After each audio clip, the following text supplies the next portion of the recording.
বন্ধুরা, এই কচি কচি ভুট্টা দিয়ে বানাবো আজকে নতুন একটা রেসিপি। তো এখানে আমি ভুট্টাগুলোকে সবার প্রথমে ছাড়িয়ে নেব। তারপর এগুলোকে ঠিক এইভাবে ছোট ছোট করে কেটে নিলাম। এখন এগুলোকে ঠিক 10 মিনিট মতন সিদ্ধ করে নেব। এবার এগুলোকে নামিয়ে নিয়ে আমি এর মধ্যে দিয়ে দেবো কালো জিরে আর কিছুটা লঙ্কার গুঁড়ো। তারপর কিছুটা চালের গুঁড়ো দিয়ে এটাকে মিক্স করে নেব। তেলের উপর দিয়ে এগুলোকে আমি একে একে করে ভেজে নেব। আর এদিকে আমি পেঁয়াজ, টমেটো, রসুন কুচিয়ে নিয়েছি। তারপর তেলের উপর আমি প্রথমে দিয়ে দেব রসুন কুচি, পেঁয়াজ কুচি আর টমেটো কুচি। তারপর পরিমাণ মতো লবণ, একটু হলুদ, লঙ্কার গুঁড়ো আর একটু গোলমরিচের গুঁড়ো দিয়ে আমি এটাকে ভালোভাবে কষিয়ে নেব।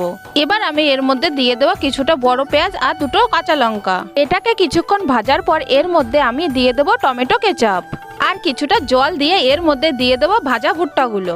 এবার এটাকে শুকিয়ে নামিয়ে নিলে হয়ে যাবে আমাদের সুইট বেবি চিলি কর্ন। আর এটা খেতে কিন্তু খুবই সুন্দর হয়েছে। তো আজকের ভিডিওটা এই পর্যন্ত, টাটা।